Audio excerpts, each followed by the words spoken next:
کے محقق درس پہ ہم تمام تشنائیوں سے اعلان فرمائے فجزاکم اللہ خیر و احسن الجزاء. نیز سامعین سے درخواست ہے کہ تھوڑا قریب بیٹھے تاکہ بعد والوں کو آگے اندر شامل ہونے کی جگہ ان کے لیے میسر ہو.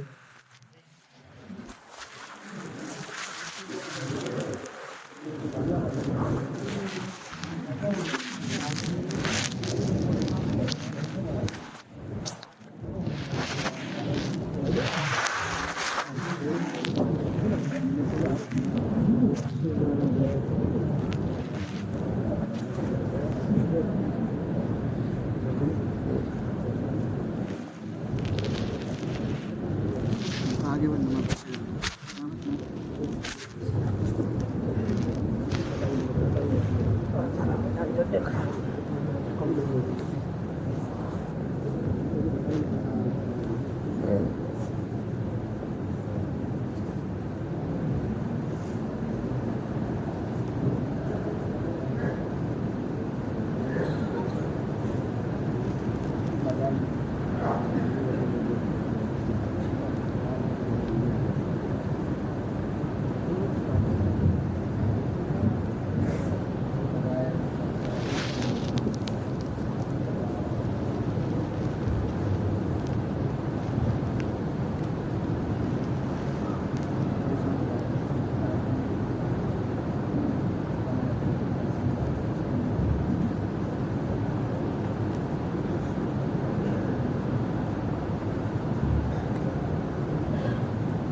بسم الله الرحمن الرحيم.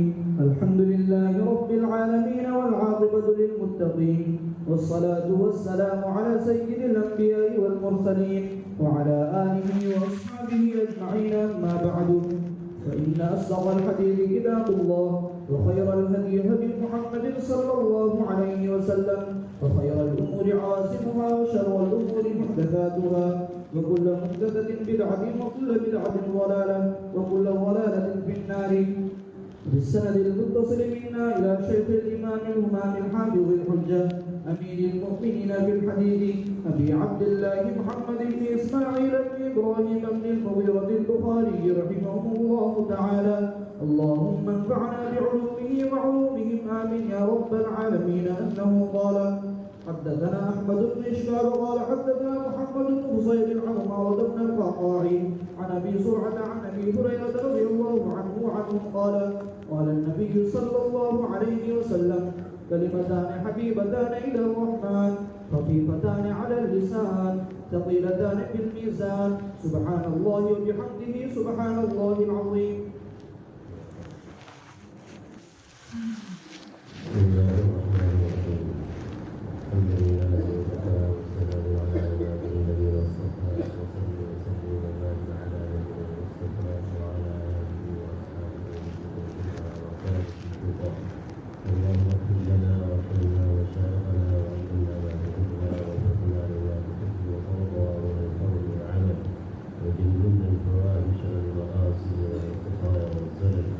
أما بعد فإن أصدق الحديث كتاب الله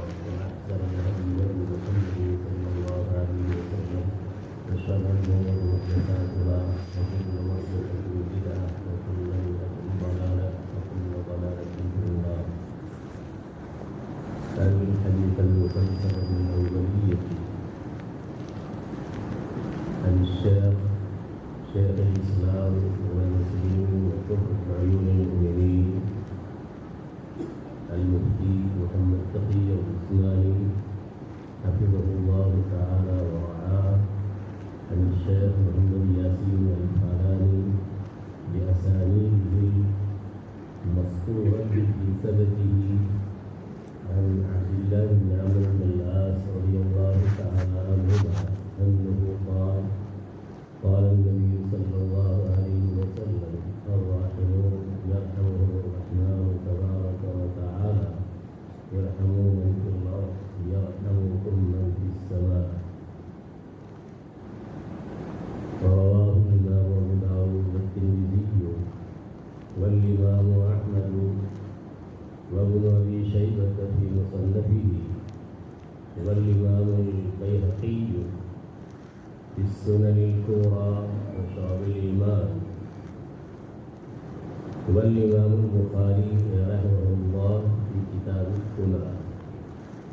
وبالإسناد المتصل منا إلى الإمام الحافظ الحجة أمير المؤمنين في الحديث أبي عبد الله محمد بن إسماعيل بن إبراهيم بن المغيرة بن بردزة الجعفي البخاري رحمه الله تعالى رحمة واسعة إلى يوم الدين، ونفعنا بعلومه وحشرنا في زمرته آمين.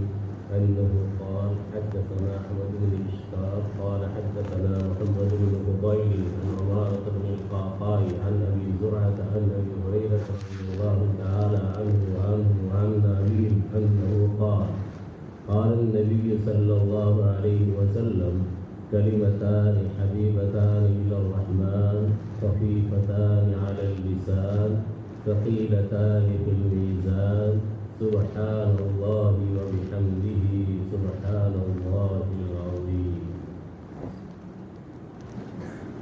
قابل صدر احترام حضرت والی صاحب بجام اللہ دل والدنا بالخیر والعافیت،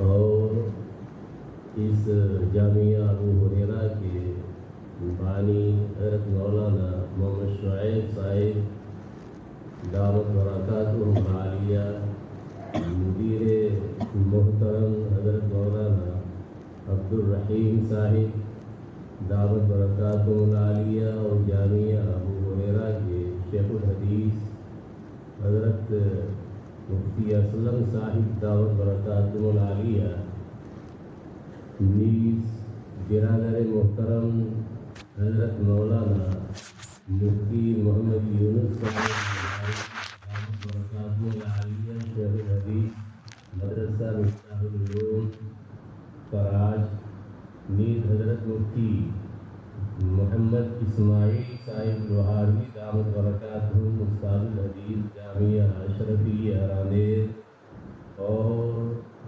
دیگر ہمارے مہمانوں میں ہمارے برادر مکرم جناب الحاج محمد حنیف صاحب، نیز علماء اور فضلاء میں حضرت مولانا محمد اقبال صاحب دعوت برکاتہ العالیہ، اور جامعہ حسینیہ راندیر کے محتمم حضرت حافظ الحاج داؤد صاحب دعوت برکاتہ العالیہ، مدرسہ اشرفیہ کے محتمم حضرت مولانا محمد زکریہ صاحب دعوت برکاتہ العالیہ، اور وہاں کے ہمارے مفتی حضرات صاحب، نیز دیگر اساتذہ کرام، اور جامعہ قاسمیہ کروڑ کے حضرت مولانا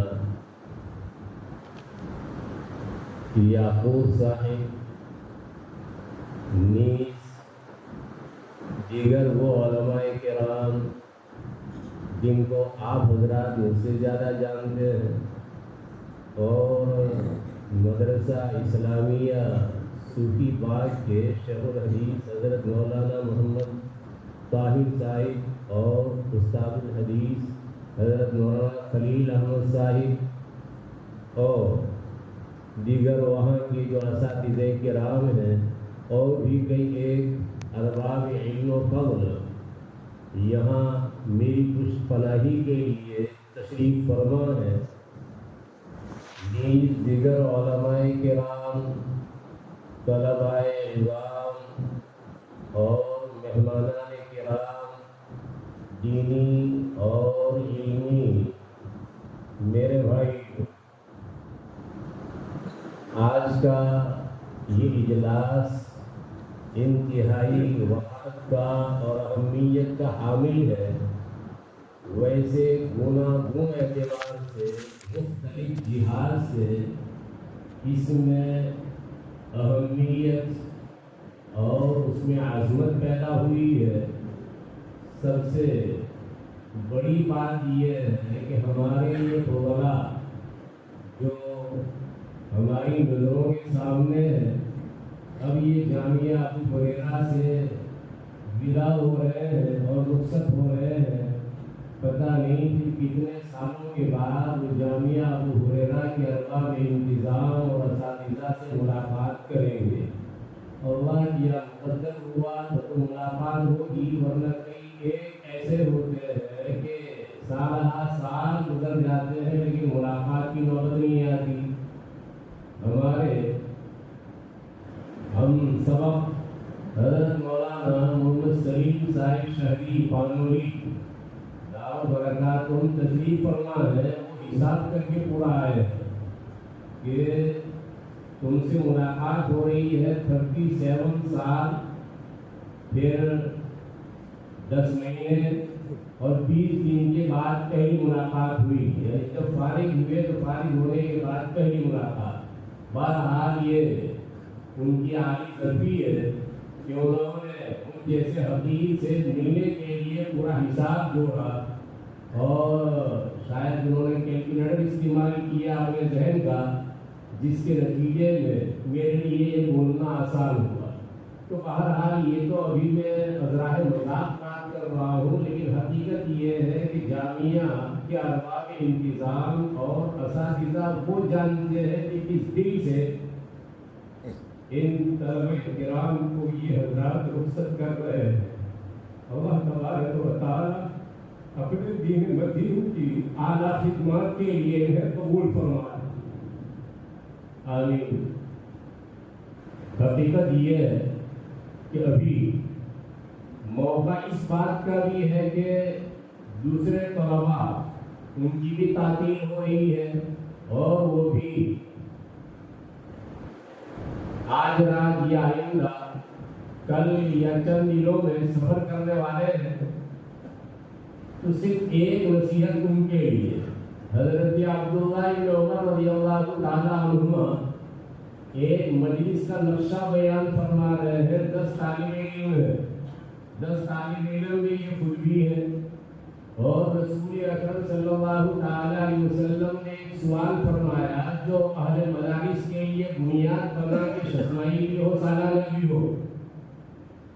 پہلے زمانے میں تو کچھ اور تھا، کبھی سہماہی، کبھی ششماہی، کبھی کم وقت سالانہ، بولنے والوں نے اس طرح بھی کہا ہے۔ لیکن بہرحال اہل مدارس اپنے لیے کچھ اصول اور قوانین وضع کرتے ہیں، تو اس کے لیے بنیاد بھی رکھتے ہیں اور ان کے لیے ایک بیس ہوتا ہے، اس بیس کی بنیاد کو وہی امتحان وغیرہ کے قوانین مقرر کرتے ہیں۔ تو نبی اکرم صلی اللہ علیہ وسلم نے بھی امتحان لیا اور یہ ہمارے فضلاء تفصیل کے ساتھ اس روایت پر کلام سن چکے ہیں، پڑھ چکے ہیں۔ اس میں رسول اکرم صلی اللہ تعالیٰ علیہ وسلم نے حضرات صحابہ کرام سے، جو 10 صحابہ کرام تھے، ان سے سوال فرمایا اور آپ نے فرمایا کہ مسلمان کی مثال جس درخت سے دی گئی ہے تو وہ درخت کون سا؟ حضرت عبداللہ بن عمر رضی اللہ تعالیٰ عنہ کے ذہن میں آ گیا، کیونکہ آپ علیہ الصلوۃ والتسلیم کے پاس جمعہ لایا گیا تھا، آپ علیہ الصلوۃ والتسلیم کے پاس وہ کھجور کا گھوا لایا گیا تھا۔ تاڑ جو ہوتا ہے، تاڑ لمبا چوڑا درخت، اس کے لیے بھی ہوتا ہے، گویا وہ اس کی شب اور اس کی چربی ہے، یا اس کو مخ کہہ لو، اس کا دماغ کہہ لو، وہ دماغ ہے، جو سفید ہوتا ہے اور کھانے والے شہد کے ساتھ بھی کھاتے ہیں، ایسا حضرت صاحب عارضۃ الاحوذی وہ فرماتے ہیں۔ باقی ہم لوگوں نے بچپن میں جو کھایا تھا ویسے ہی کھایا تھا، بلا شہد کے نہیں۔ تو میرے کہا کھانے والے شہد کے ساتھ کھاتے ہوں گے، جیسے ابن عربی رحمۃ اللہ علیہ شرح ترمذی میں نقل فرماتے ہیں۔ تو یہ جو جامور ہے، یہ جامور یہ بھی ایک لغت ہے، جمعہ کہا جاتا ہے، تو اس کے لیے لفظ جامور بھی ہے، جامور سے مراد وہی ہے۔ بہرحال نبی اکرم صلی اللہ تعالیٰ علیہ وسلم کے سامنے اس بھاوے کو دیکھا اور حضرت عبداللہ بن عمر رضی اللہ تعالیٰ عنہ کا ذہن چلا گیا اس بات کی طرف، یہ کھجور کی طرف کی بات چل رہی ہے۔ لیکن دوسرے صحابہ کرام بوادی اور صحرا اور جنگل کے جو درخت تھے اس کے بارے میں سوچنے لگے کہ مسلمان کی مثال جس درخت سے لی گئی ہے وہ کہ جنگل کا درخت ہوگا۔ جب انہوں نے گیو اپ کر لیا اور یہ کہا کہ ہم جواب نہیں دے سکتے، تو پھر انہوں نے سوال کیا کہ حضرت آپ ہی بیان فرما دیں۔ رسول اکرم صلی اللہ تعالی علیہ وسلم سے انہوں نے یہ عرض کیا تھا، آپ علیہ الصلوۃ والتسلیم نے فرمایا انھا النخلہ، کہ وہ کھجور کا درخت ہے۔ اور یہ بھی آپ لوگوں نے پڑھا ہے، سنا ہے، فرق مراتب یہ آہستہ آہستہ رخصت ہو رہا ہے۔ مراتب میں جو فرق ہے اس کی طرف احادیث پاک دیکھو اور خود اللہ عز و جل کا کلام قرآن مجید دیکھو، تو وہ قدم قدم پر نصیحت کرتا ہے اور سمجھاتا ہے کہ فرق مراتب کا لحاظ ہونا چاہیے۔ ان اشد الناس بلاء الانبیاء ثم الامثل فالامثل، ان اشد الناس بلاء الانبیاء، پھر اس کے بعد ثم آیا ہے، یہ ثم تراخی زمان کے لیے نہیں آیا۔ ویسے نحو جو ہے بہت بڑا سمندر ہے، یعنی ہم جو ہے نحو کو بہت ہلکے سے لیتے ہیں کہ نحو کا مطلب یہ ہے کہ یہ چند نحو کی کتابیں پڑھ لی، گرامر کی کتاب پڑھ لی، اور وہ بعض مرتبہ میں طالب علموں سے کہا کرتا ہوں کہ اچھا ایک بات کا جواب دو۔ وہ بات یہ ہے کہ ضمیر کو ضمیر کیوں کہا جاتا ہے؟ وہ تو آپ لوگ بھی جانتے ہیں کہ ضمیر کو ضمیر کیوں کہا جاتا ہے، اور اجماع سے ضمیر تو وہ مضمر۔ اب یہ ضمیر مضمر کے معنی میں ہے، اور پھر اس کو مضمر اگر کہا جا رہا ہے تو ضمیر بارش کا کیا ہوگا؟ کیونکہ ضمیر مستقل ہی کو ضمیر کہنا چاہیے، بارش کو نہیں کہنا چاہیے، کیونکہ تقریباً کہہ لیا گیا ہے۔ ٹھیک، ایک نمبر یہ ہے۔ دوسرا نمبر یہ ہے کہ ضمیر کو ضمیر اس لیے کہا جاتا ہے کہ اس میں استتار ہوتا ہے، چھپنا پایا جاتا ہے۔ کس کا؟ اس میں صریح کا۔ تو اس میں صریح بولنا نہیں پڑتا، تم کون، تو اس موقع پر نام لیا جائے۔ اب مان لو کہ کسی نے کہا انا، تو یہ انا اس سے اپنے نام کو چھپایا، اس لیے اس کو ضمیر کہا جاتا ہے۔ اب یہ ہمارے جو بھائی ہے وہ بھائی سوچیں گے کہ بھائی یہ کیا شروع کیا ہے، اس لیے کہ یہ ہمارے پلے نہیں پڑ رہا ہے۔ تو میں یہ عرض کر رہا ہوں کہ یہ جو بولنے والے بولتے ہیں کہ یہ ضمیر ہے، ضمیر ہے، ضمیر ہے، ٹھیک ہے، لیکن کون کہہ رہا ہے کہ یہ ضمیر ہے؟ ضمیر ہے یہ بصریین کہہ رہے ہیں۔ کوفیین کیا کہتے ہیں؟ کہ وہ تو ہم نے پڑھائی نہیں ہے۔ کوفیین کہتے ہیں کہ اس کا نام کنایا ہے، اور کوفیین کہتے ہیں اس کا دوسرا نام مکنی ہے۔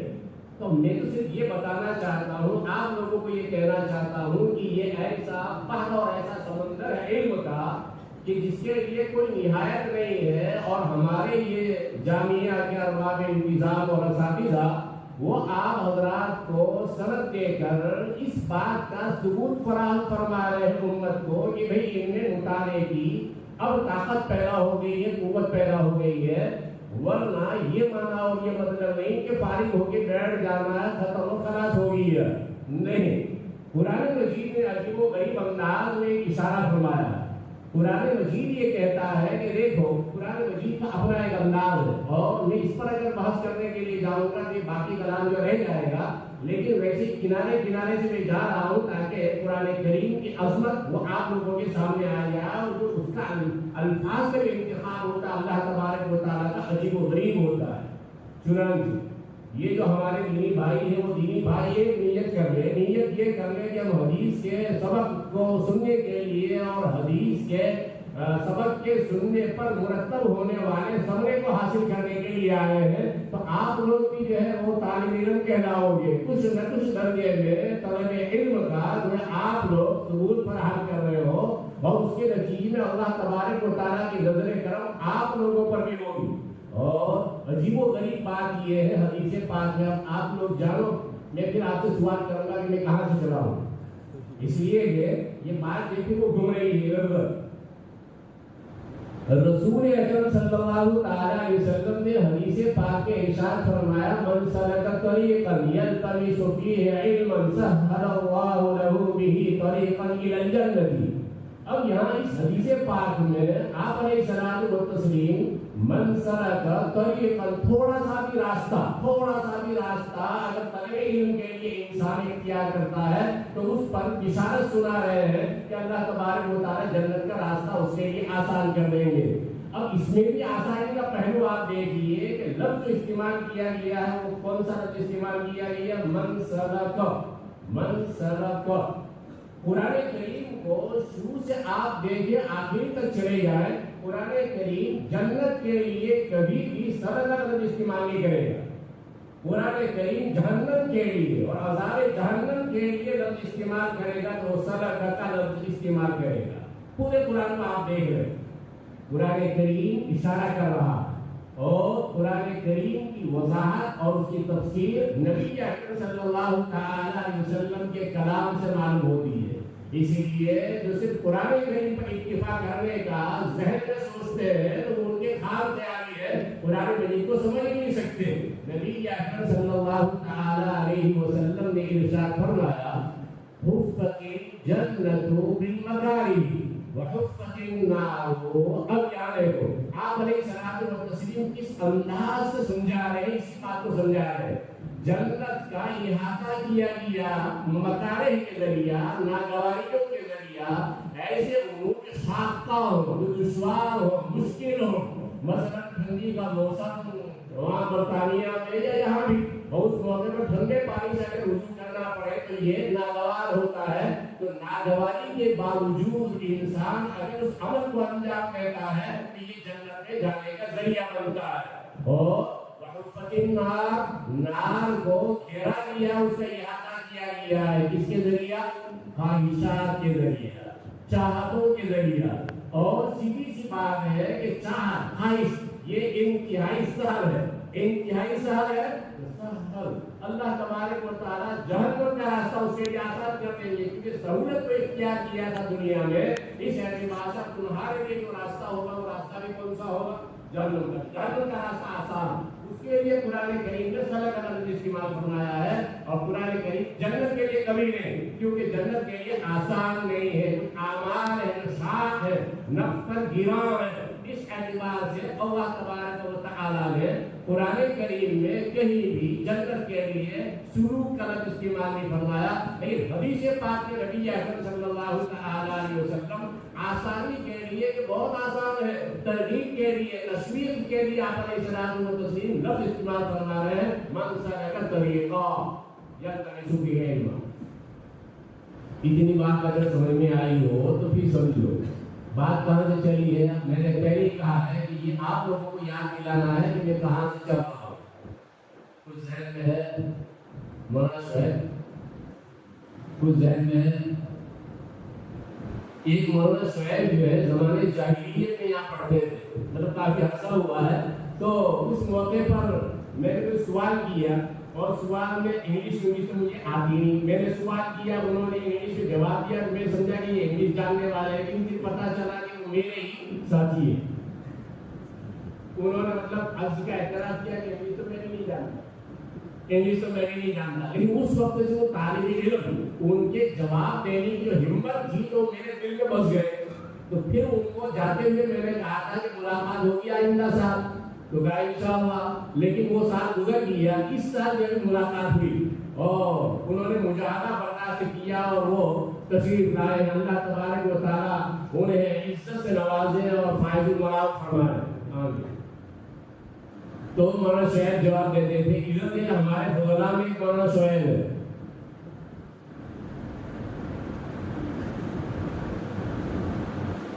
یہ کہاں سے جنم لیا ہے؟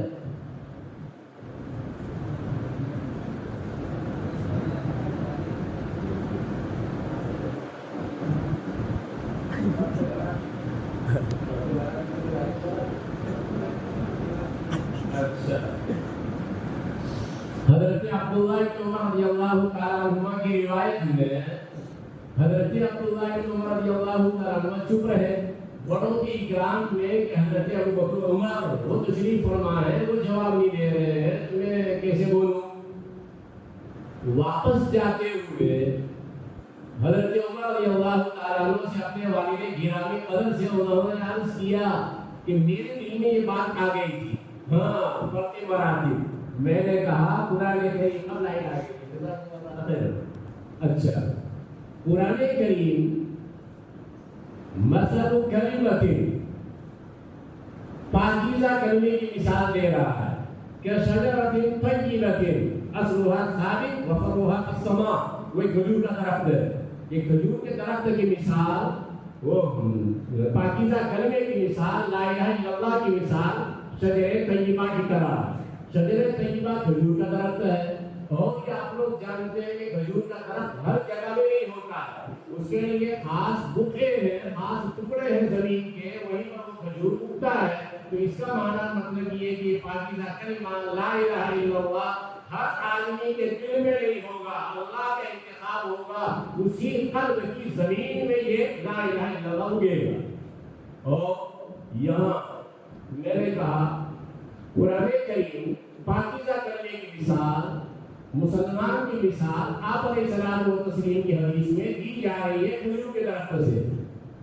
اور اللہ تبارک و تعالی اپنے نور کی مثال دے رہے ہیں. وہ کس کے ذریعہ؟ زیتون کے درخت کے ذریعہ. زیتون کا درخت اس کا ذکر ہوا ہے قرآن کریم میں دائیں صفحے کے اوپر سورہ نور میں. وہاں آپ غور کریں کہ ایک طرف سمجھایا جا رہا ہے مسلمان کہ اس کی مثال کس کی طرح ہے؟ کھجور کی درخت کی طرح. جب اللہ کے نور کو سمجھانے اور اس کی تفہیم کا موقع آیا تو وہاں تشریح دی جا رہی ہے زیتون کے درخت کے ساتھ ایسا کیوں؟ فرق مراتب.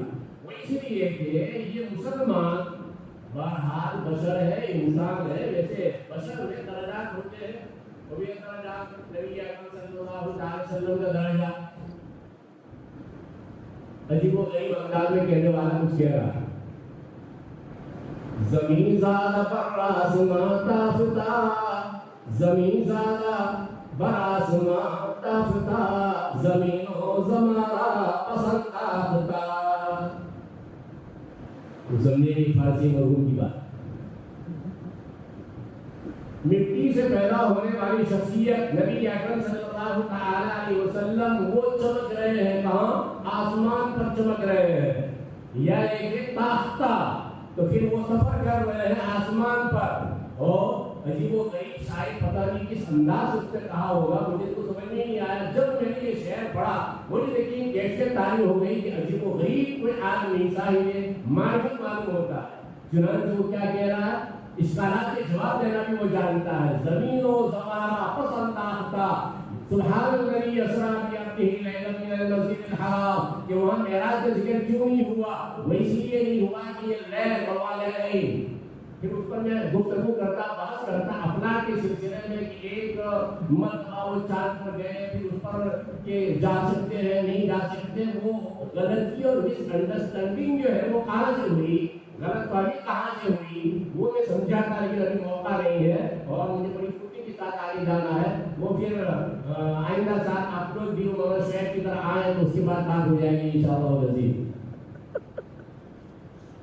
بہرحال وہ کہہ رہا زمین و زمانہ پسند آفتہ.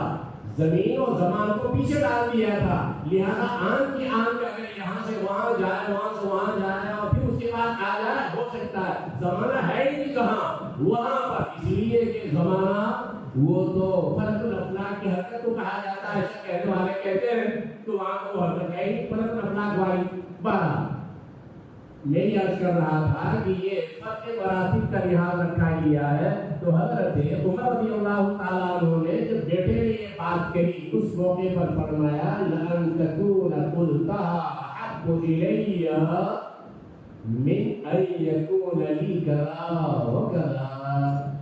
میری چاہت یہ تھی کہ تم نے اس موقع پر جواب دیا ہوتا رسول اکرم صلی اللہ علیہ وسلم کو. یہ مجھے زیادہ پسند تھا کہ میرے لیے اتنا مال ہوتا ہے صرف اونٹ ہوتے میرے لیے. تو ایسے ہی جو ارے بیٹا جواب دے رہا ابا جواب نہیں دے رہے ہیں لیکن بیٹا کس کا؟ عمر کا بیٹا. پھر اعتبار سے نیک نامی کس کی ہوگی؟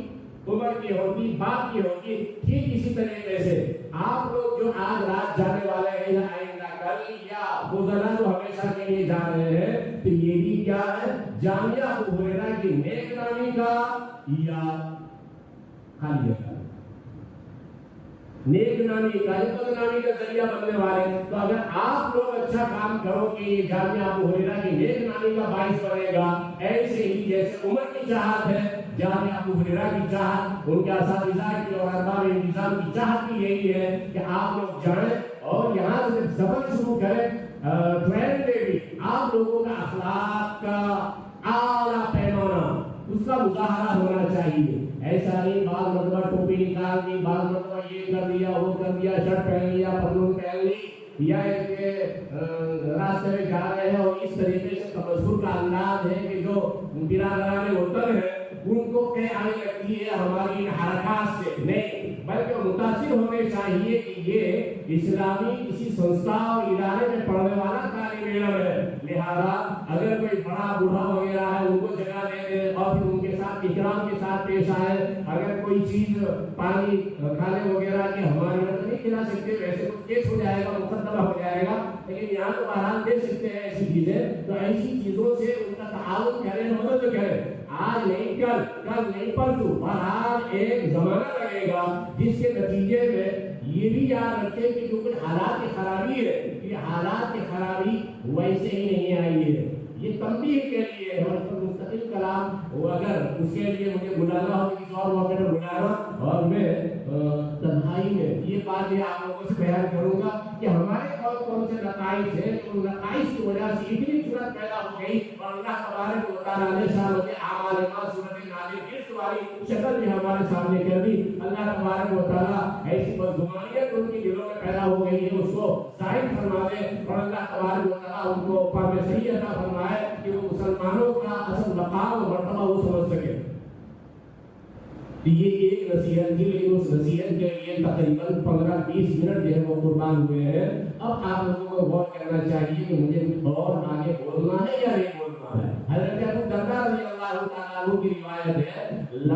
حضرت ابو درداء رضی اللہ تعالیٰ عنہ کی اس روایت میں امام دارقطنی رحمۃ اللہ علیہ اور خطیب بغدادی کا کتاب ہے.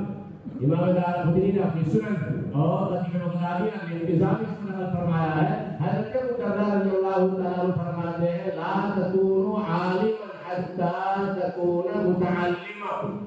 عالم تم بن نہیں سکو گے یہاں تک کہ تم متعلم بنو. پہلے تم تلميذ بنو، پہلے تم شاگرد بنو. شاگرد سمجھ گئے؟ یہ سمجھ نہیں آیا. پہلے عزت کھائی نہیں، پھر بعد میں اگر جو گزا ہوا وہ صاحب طرف بولا جاتا تھا اور پھر وہ صاحب سے نیچے آئے تو پھر بادشاہ کی گرد و غبار کسی شکل پیدا ہو گئی شاگرد میں.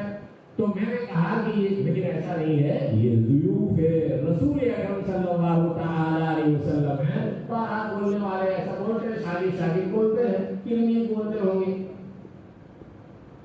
تو میرا اشارہ تو کچھ نہیں سمجھے آپ لوگ. میرا اشارہ وہ کچھ نہیں سمجھے.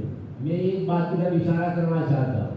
یہ جو ہمارے نوجوان ہیں ان نوجوانوں میں بھی اچھے خاصے وہ لوگ ہیں کہ جب کوئی مسئلہ معلوم کرنا ہوتا ہے تو مسئلہ کو معلوم کرنے کے لیے ادھر جائیں گے اور پھر وہ چاٹ باٹ پتہ نہیں کیا کچھ ہوتا ہے تو اسی سے مسئلہ آپ کریں گے، مسئلہ معلوم کریں گے، مسئلہ غلط ہو گیا ہے. نہیں، زاویہ تلمس طے کرنا پڑے گا. وہاں زاویہ تلمس طے نہیں کیا جاتا ہے. اساتذہ کے سامنے زاویہ تلمس طے کیا جاتا ہے. اس میں طالب علم کو اپنی عبدیت کا اور اپنے چھوٹے ہونے کا کا احساس ہوتا ہے اور سامنے والے کے بڑے ہونے کا احساس ہوتا ہے. اور جہاں سے ہم لے رہے ہیں یوٹیوب ٹیوب یہ وہاں یہ احساس ہے ہی نہیں, وہاں الٹا احساس ہے. جس نے اس میں رکھا ہے تو وہ یہ چاہتا ہے کہ یہ مجھے لائک کرے اور یہ میرا سب کرائم وہ کرنے والا بنے. تو یہ الٹا مسئلہ ہے. وہ گویا ہمارا محسن ہے, ہم محسن اس کے جو یہ اس میں چینل وغیرہ میں جو کچھ آتے ہیں کہتے ہیں وغیرہ, وہ الٹا مسئلہ ہے. تو یہ علم حاصل کرنا نہیں ہے, حتی تکون متعلما, متعلم بننا پڑے گا. لہذا میں ان نوجوانوں کو جو اس طریقے سے اکتفا کرتے ہیں انہی چیزوں کے اوپر, آن لائن جو مفتی لوگ ہوتے ہیں, آن لائن مفتی آج کو غریب انداز بار مرتبہ تو ان کا آگے کا پیچھے کا حصہ پتہ نہیں ہوتا ہے کہ کیا آگے ہے کیا پیچھے ہے. یعنی القراءۃ الرشیدہ میں آپ لوگوں نے پڑھا ہوگا سندھ باد بحری کا حصہ. تو سندھ باد بحری تک پہنچا ہے ایک جگہ میں, وہاں جو انڈا ہے تو انڈے کا پتہ ہی نہیں تھا کہ اس میں داخل ہونا تو کیسے داخل ہونا ہے. اتنا بڑا انڈا, اتنے بڑے پرندے گاؤں میں سے پرندہ تھا نہیں تھا تو کچھ ہو, بہرحال وہ تو علم ادب کی کتاب ہے اور اس میں تو یہ ادب کے الفاظ سکھائے جا رہے ہیں. لیکن میں یہ کہہ رہا ہوں کہ اس میں آگا پیچھا کچھ پتہ ہی نہیں. تو ایسے یہ جو لوگ ہوتے ہیں ان کا آگے پیچھا کچھ پتہ نہیں ہے. اور یہاں آپ کی جو اساتذہ کے سامنے آپ پڑھتے ہیں یا جو دوسرے حضرات دارالفتہ سے رجوع کرتے ہیں تو ان کا پورا نسب نامہ ہوتا ہے, علمی نسب نامہ ان کا پورا ہوتا ہے. اس اعتبار سے ان سے رجوع کیا جائے, باقی لٹھو خیرے ان سے مسئلے معلوم کرنے کی ضرورت نہیں ہے. یہ بھی نہیں کہ یہ سعودی عرب ہے تو سعودی عرب ہونے کے نتیجے میں وہاں کے جو علماء کہیں گے وہ قطعی اور یقینی بات کہیں گے, ایسا بھی نہیں ہے.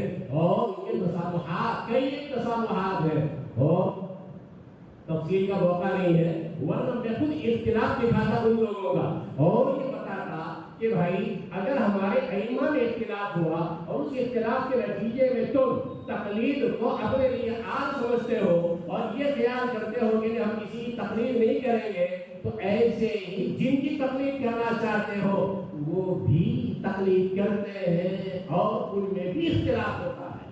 جیسے یہاں ہوتا ہے کہ قریب کے زمانے کی بات کر رہا ہوں, سعودی علماء کے جو قریب کے علماء اس دنیا سے رخصت ہوئے ہیں, باقاعدہ ان کی کتابیں ہیں اور اس میں کون سے مسئلے میں یہ حضرت یہ فرماتے ہیں, یہ حضرت یہ فرماتے ہیں, شیخ عثیمین یہ کیا فرماتے ہیں اور شیخ ابن باز کیا فرماتے ہیں وغیرہ, ان کے اختلاف کے مستقل کتابیں ہیں. میرے پاس بڑی محسن کتابیں ہیں ہمارے لیے کہ اس کے نتیجے میں ہم نے ان کا منہ بند کرنا آسان ہو گیا.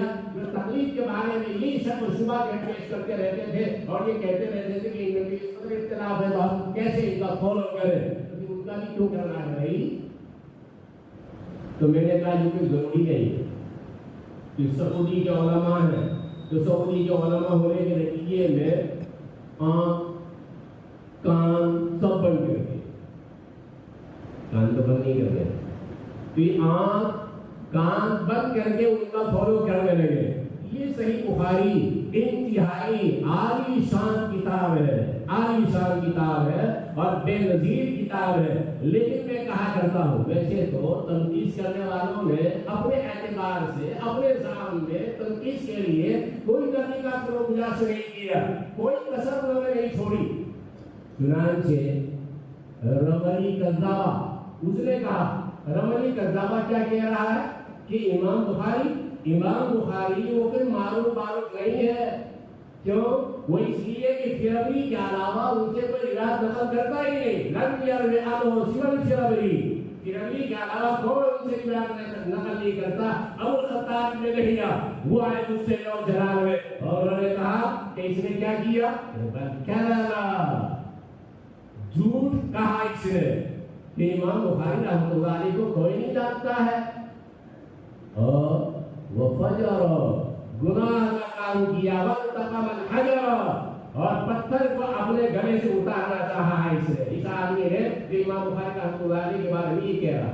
تو میں نے کہا کہ امام بخاری رحمۃ اللہ علیہ کے بارے میں کہنے والوں نے ایسا بھی کہا ہوگا اور چڑھانے والوں نے ایسا بھی چڑھا دیا کہ بس اب اگر فالو کرنا ہے تو بخاری ہی کا فالو کرنا ہے.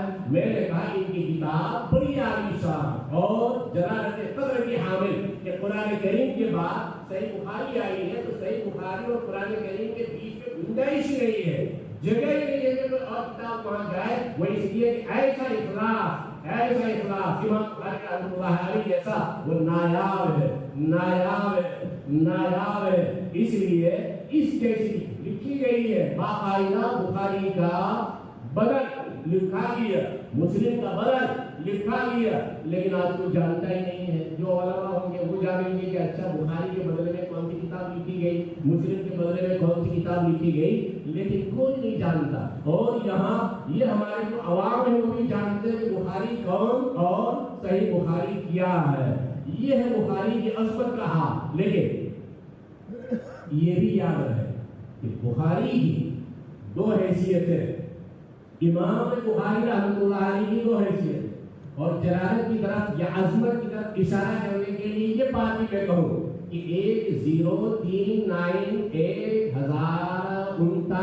ہجری میں سیلاب آیا تھا اور اس سیلاب کی وجہ سے خانہ کعبہ کو نقصان ہوا تھا، تو بادشاہ مراد عثمانی ترکیوں کی حکومت تھی اس زمانے میں، تو اثر نو بنیادوں سے تعمیر کیا مراد عثمانی نے، اور 1040 میں اس کی تعمیر مکمل ہوئی۔ تو اس میں صاحب دلیل الفالحین نے ریاض الصالحین کی جو شرح ہے انہوں نے مکمل بخاری شریف خانہ کعبہ میں پڑھی ہے۔ تو کتاب اللہ کے بعد اگر کوئی کتاب خانہ کعبہ کے جوف میں اندر میں پڑھی گئی ہے تو یہ صحیح بخاری ہے۔ پھر 1109 میں 1119 میں ان دونوں سالوں میں شیخ عبداللہ ابن سالم المکی المکی ہے یہ المکی صاحب ضیاء، انہوں نے 2 مرتبہ 2 سالوں میں اس کو پڑھا ہے خانہ کعبہ کے جوف میں۔ یہ اس کتاب کی عظمت کا حال ہے کہ کتاب اللہ کے بعد کوئی کتاب مکمل جوف کعبہ میں نہیں پڑھی گئی، یہ صحیح بخاری پڑھی گئی ہے۔ میں نے کہا یہ جو بخاری ہے ان کے لکھنے والے جو امام محمد ابن اسماعیل بخاری ہے، ان کی 2 حیثیتیں ہیں، ایک حیثیت ان کے محدث ہونے کی ہے اور ایک حیثیت ان کے فقیہ ہونے کی ہے، لہذا دونوں چیزوں کو الگ الگ سمجھنا چاہیے۔ امام بخاری رحمۃ اللہ علیہ محدث ہے، جلیل القدر محدث ہے، چنانچہ کتب ستہ میں 135 روایتیں 135 روایتیں وہ ایسی ہے امام بخاری رحمۃ اللہ علیہ اس کو لائے ہیں، لیکن باقی ائمہ خمسہ نے ان روایتوں کو نہیں لیا۔ یہ امام بخاری رحمۃ اللہ علیہ کا انتخاب اور امام بخاری رحمۃ اللہ علیہ کا انتخاب عجیب و غریب ہونا بتا رہا ہے۔ ایک طرف 5 امام ہیں اور ان کو یہ روایت نہیں مل رہی ہے، امام بخاری رحمۃ اللہ علیہ کو وہ روایت مل رہی ہے۔ یہ امام بخاری رحمۃ اللہ علیہ کے حدیث میں ماہر ہونے کا ایک تھوڑا سا کچا سا خاکہ۔ ویسے امام بخاری رحمۃ اللہ علیہ کی امتحان کے بعد وہ بھائی کوئی اٹھاتا ہے وہ جو فون والے فون مجھے دکھا رہے ہیں، اولا تو یہ فون کے بارے میں مسئلہ مختلف ہے کہ یہ فون سے فوٹو یہ فوٹو ہے یا نہیں ہے۔ میرا جو نظریہ ہے، میرا نظریہ میرے دلیل کی بنیاد پر ہے، اور وہ یہ کہ تصویر کے حکم میں ہے، چاہے کوئی کتنے ہی بڑے ہمارے ہوں وہ ان کا اپنا خیال ہوگا، ورنہ ان کے خیال کی تقلید کرنے والے بھی ہمارے بڑے ہیں، اور ان بڑوں نے تقلید کی ہے، حضرت شیخ یونس صاحب نور اللہ مرتضہ نے فرمایا، مطلب جن سے عام علماء وہ دلیل پکڑتے ہیں کہ بھئی قرآن نے ایسا کہا ہے اور یہ تقریر پر فتح الملہم نے لکھا ہے، اور وہ کہا کہ اس مسئلے میں وہ غلطی پر ہے، اس مسئلے میں وہ غلطی پر ہے، وہ تصویر ہی کے حکم میں ہے۔ تو بہرحال یہ تصویر ہے، اب یہ غلط بات ہے کہ شیخ یونس صاحب فرما رہے ہیں لیکن شیخ یونس صاحب کے متعلق مریدین خود ان کا فوٹو لے رہے ہو، یہ ہماری جہالت ہے۔ ہم ایک طرف دعویٰ کرتے ہیں شیخ یونس صاحب کو سے اپنی نسبت جتاتے ہیں، لیکن دوسری طرف ان کا درس ہو رہا ہے اور فوٹو لیا جا رہا ہے، ان کا فوٹو لیا جا رہا ہے، اٹھایا جا رہا ہے۔ ماشاء اللہ واہ کہنا پڑے گا کہنا. خیر ایک بات. دوسری بات، جو لوگ اس کو تصویر نہیں مانتے، جو لوگ تصویر نہیں مانتے، ان کے اعتبار سے بھی اگر کسی دوسرے کا فوٹو لینا ہو تو اس کی ایجاد لینا ضروری ہے.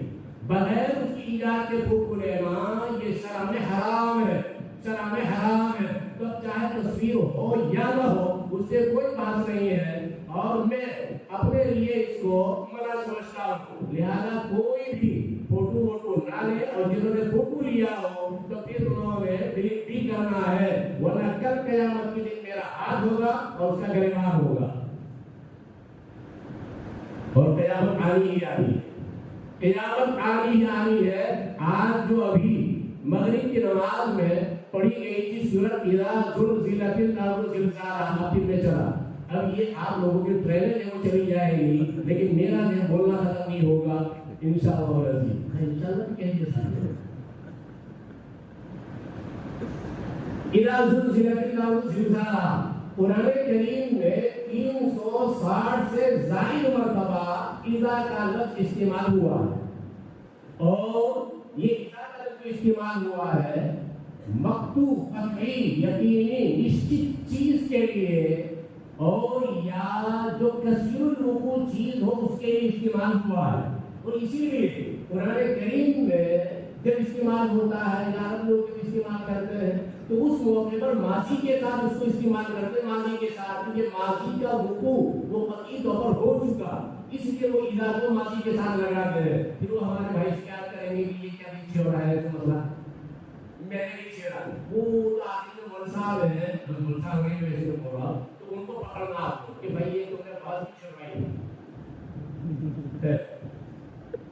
قرآن کریم اذا السماء انشقت، اذا السماء انفطرت، اور اذا الشمس كورت، اذا زلزلت الارض زلزالها. مسئلہ بھی کیا ہے؟ مسئلہ جو ہے وہ تقدیم کا آیا ہے. اذا السماء انشقت، سما پہلے آیا، یہ تحقیق کے لیے، خوف دلانے کے لیے. یہ خوف کس چیز سے دلایا جا رہا؟ آج تک کبھی ایسا ہوا ہے کہ آسمان پھٹ گیا ہو اور ستارے اس کے وہ گر گئے ہو اور ریزہ ریزہ ہو گئے ہو؟ ویسے کلام میں اپنی ایک تاثیر ہوتی ہے، کلام میں اپنی ایک تاثیر ہوتی ہے. نبی اکرم صلی اللہ تعالی علیہ وسلم نے حضرت حسان بن ثابت رضی اللہ تعالیٰ عنہ کے لیے دعا فرمائی، اللہم ایدہ بروح القدس، اے اللہ روح القدس سے ان کی تعریف فرما. چنانچہ اب دیکھیے، ویسے تو حضرت حسان بن ثابت رضی اللہ تعالیٰ عنہ کے ایک امتیازات ہیں، وہ ان کے والد کہ وہ بخاری کے حاشیے میں چھوڑ دیا، میں نے حوالہ دے دیا. اب تو بات میں ذکر کر رہا ہوں وہ اس میں نہیں ہے. حضرت حسان ان کے بیٹے، حضرت حسان کے والد، حضرت حسان کے دادا، ان کی خصوصیت اور ان کا امتیاز یہ ہے کہ وہ زبان نکالتے تھے اور ناک کے پاسے تک پہنچاتے تھے. پھر عام مطلب ایسا نہیں ہوتا ہے، عام مطلب ایسا نہیں ہوتا، لیکن یہ بتانا نہیں چاہتا. آگے والے میں بات بتا رہا ہوں. کیا فرماتے ہیں حضرت حسان یہ فرماتے ہیں، میں اگر اپنی زبان کو کسی پتھر کے ساتھ لگاؤں لفرقہ ہوں، وہ ٹوٹ جائے، پتھر باس ہو جائے، پتھر کے ٹکڑے ہو جائے. اور اگر میں کسی کے شعر پر اور بال کے اوپر اپنی زبان رکھ دوں تو اس کا بال میں موڑ دیا جائے، بال کا حلق ہو جائے.